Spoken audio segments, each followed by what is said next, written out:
अस्सलामुअलैकुम दोस्तों, आज मैं आपके लिए कहानी लेके हाज़िर हुई हूँ। एहसास से गुंदी, खौफ में डूबी, रगों में खून को मुंजमद करती दो दिलों की दास्तान। ऑडिटोरियम। जब से मिले थे तो जान लो कि दिल का हाल कैसा हुआ है। तुम पास आई यूँ मुस्कुराए। पूरा ऑडिटोरियम तालियों और दाद से गूंज रहा था। फ़िज़ा में रूहान की खूबसूरत आवाज़ ने रूमानगी फैला रखी थी। बड़े से मार्बल स्टेज पे ब्लू जीन्स और रेड चेकदार शर्ट में खुश शक्ल रूहान खान दिलों पे राज कर रहा था। इसकी खूबसूरत आवाज़ ने वक्त को रोक लिया था। म्यूज़िक से मोहब्बत का मतलब है कि वो अदाओं से फ़िज़ा में रंग बिखेरे। सब इसकी खूबसूरत रुत और सहरज़दा आवाज़ से झूम रहे थे। वो गिटार प्ले करता, माइक को थामे मस्ती से झूमता हुआ, सबको म्यूज़िक के दोष पर नचाता हुआ अपनी संगीत के जौहर दिखाने में मगन था। कॉलेज के प्रिंसिपल मिस्टर ज़मान अहमद बहुत खुश और मुतासिर दिखाई दे रहे थे। खुशी उनके चेहरे से फूट रही थी। फ्रंट रो में चीफ गेस्ट और शहर के नामवर शख्सियत बरजमान थी। रूहान की काबिलियत फंक्शन में चार चांद लगा रही थी।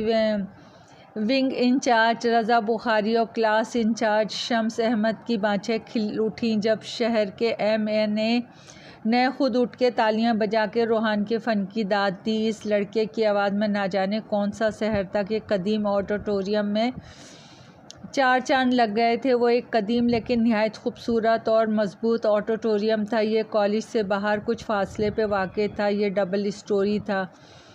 इसकी सीढ़ियों का डिज़ाइन कदीम था, ताहम ये फिर भी आज के ज़माने में खूबसूरती की आला मिसाल था। गो कि ये ऑडिटोरियम पुराना था। कॉलेज की इमारत खस्ता हाली के बाइस बोसीदा और बदहाल हो गई तो कॉलेज ने दोबारा रिकन्स्ट्रक्शन करवा लिया और ऑडिटोरियम अपनी खूबसूरती और मुनफरिद डिज़ाइनिंग सीढ़ियों के सबब वैसे ही कायम दायम रहा। ये पुराना होने के बावजूद मजबूत और ख़ूबसूरती का अमली नमूना था और कॉलेज के शान में ऑडिटोरियम ही से वाबस्ता थी।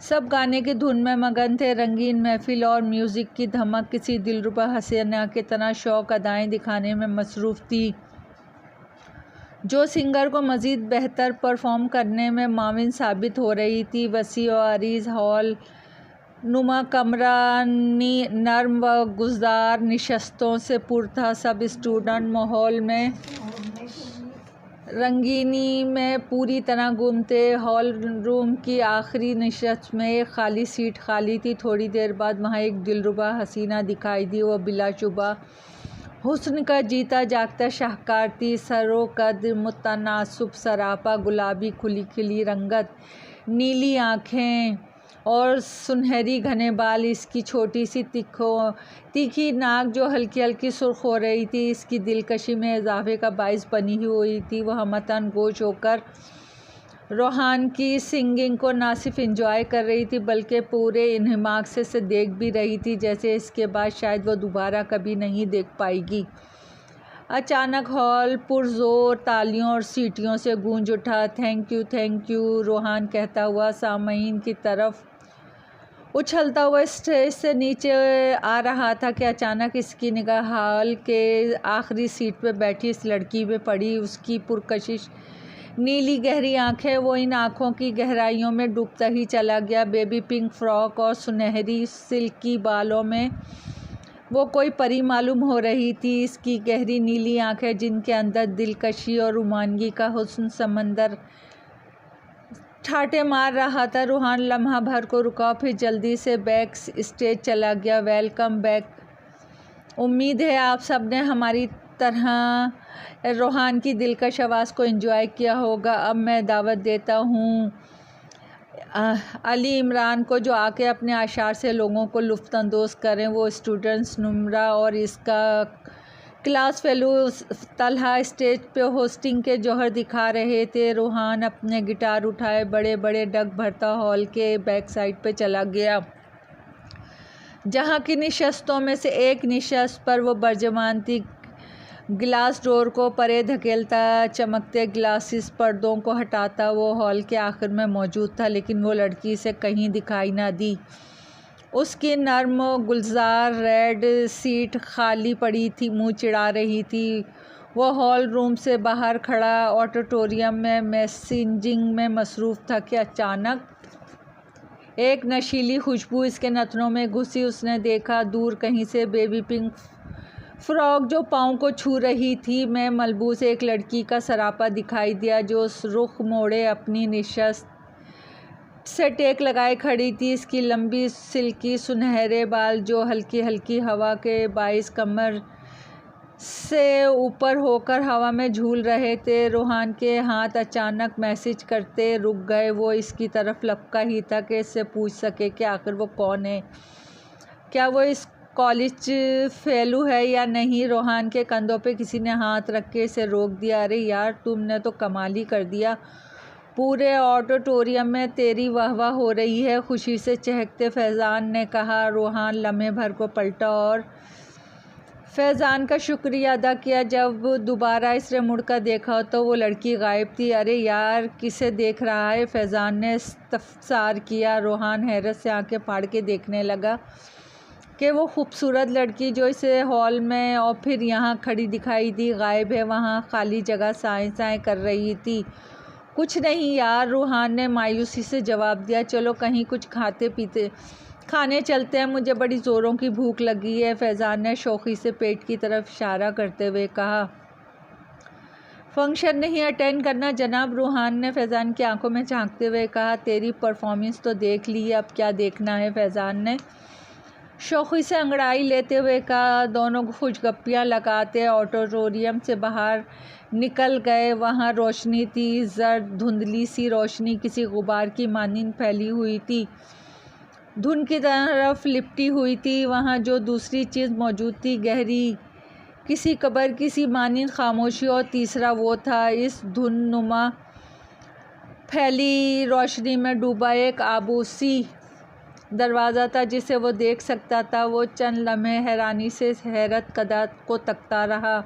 कौन सी जगह थी और क्यों वहाँ खड़ा था। रूहान ने अगर एक आवाज़ गूंजी और गूंजती चली गई। वो चौंका, बुरी तरह चौंका और आवाज़ का मंबा तलाशना चाहा मगर ना ढूंढ सका। रूहान आवाज़ फिर आई, आओ ना यार, रूहान आओ। आवाज़ किसी गुंबद में तैरती हुई महसूस हो रही थी और वो हैरान खड़ा था। यख लख धुन छटने लगी, जर्द रोशनी मध्यम होती गई और वो आबूसी दरवाज़ा इसके सामने था, चंद फीट के फासले पर मौजूद। अब इसे वाज़े देख सकता था। इसके पैरों ने बेख्तियार सी लर्जिश की और दरवाजे के सामने जड़क खड़ा हुआ। वो चंद लम्हे इस दरवाजे को देखता रहा, फिर आगे बढ़कर इसने बड़ी बेकरारी से इस पे हाथ फेरा और यकलक दरवाज़ा खुलता चला गया। वो सामने ही खड़ा था। दरवाजे के पट वाह हो चुके थे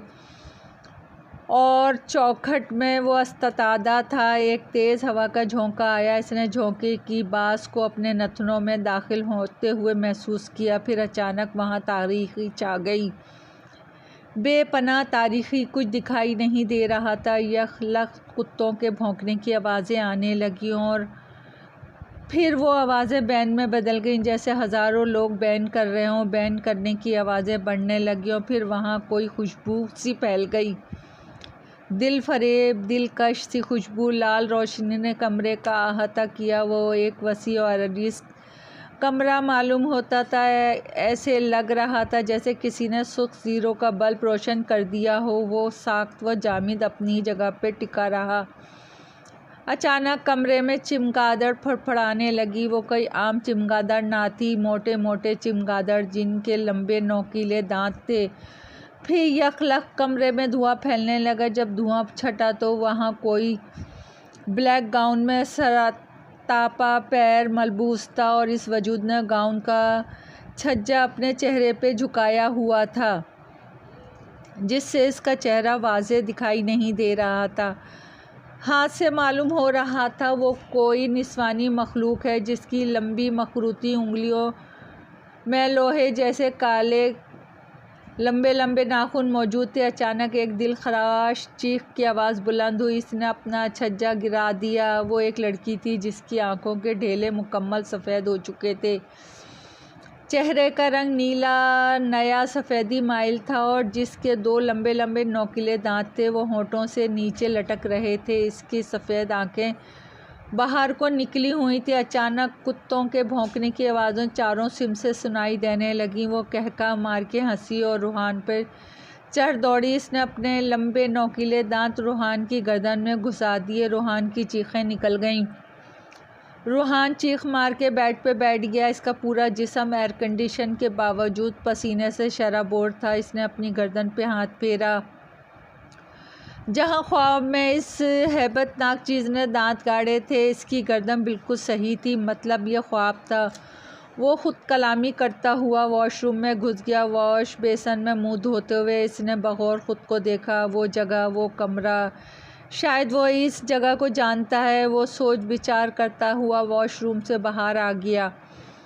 टाइम देखा तो रात के 2:30 बजे थे। वो वापस बेड पे लेट के सोने की नाकाम कोशिश करने लगा, लेकिन नींद भी से मुंह चिढ़ाती कहीं दूर गुम हो चुकी थी। सारी रात करवटे में गुजर गई। आखिर तुलुए आफ़ताब ने आसमान पे जगमगा के ऐलान किया, सुबह हो चुकी है।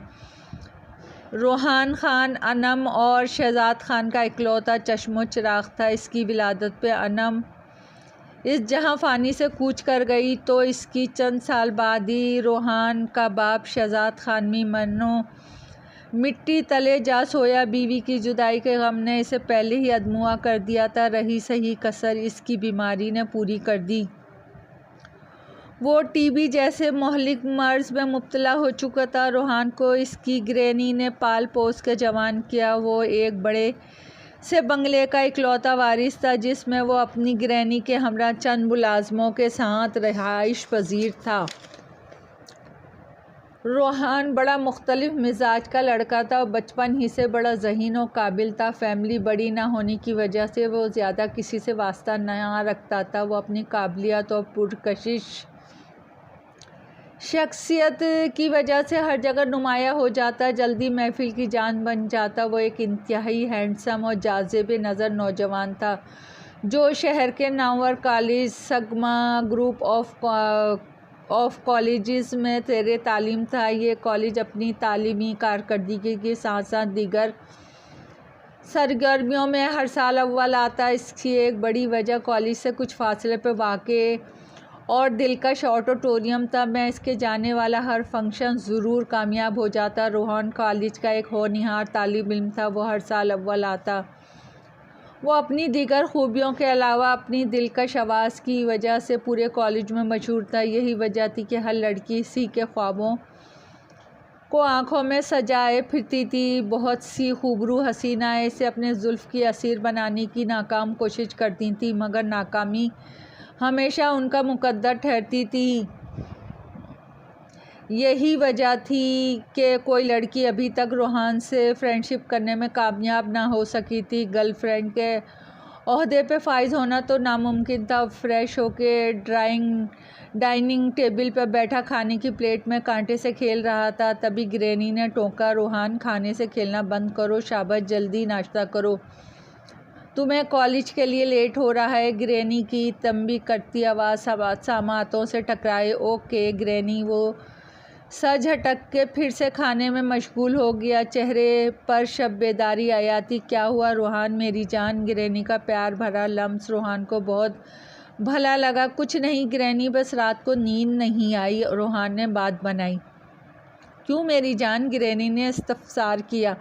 बस यूं ही। अच्छा ग्रैनी, मुझे कॉलेज के लिए लेट हो रहा है। I love you granny. वो अपनी कुर्सी से उठ के ग्रैनी से गले मिलके जल्दी में निकल गया। ग्रैनी ने मुंह में कुछ कलमात अदा किए और रूहान पे फूंक मार दी। ग्रैनी की मोहब्बत भरी निगाहें दूर तक रूहान का पीछा करती रहीं। क्लासरूम खचाखच तालिब इल्मों से भरा पड़ा था। क्लास में खामोशी चारों तरफ फैली हुई थी। प्रोफेसर अमजद बोर्ड पर केमिस्ट्री की तलाशी मसावात हल करने में मशगूल थे। स्टूडेंट मसावात नोट कर लें, फिर हम नया चैप्टर स्टार्ट करेंगे। प्रोफेसर अमजद ने क्लास को मुतला किया। Excuse me sir. अचानक प्रिंसिपल एक लड़की के साथ क्लास में दाखिल हुए।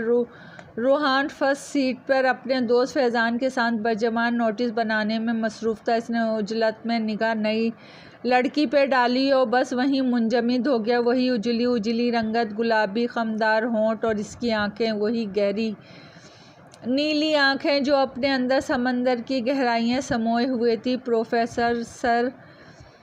प्रिंसिपल सर क्लास में दाखिल हुए। माय डियर स्टूडेंट, ये आप लोगों की न्यू क्लास फेलो महक हैं।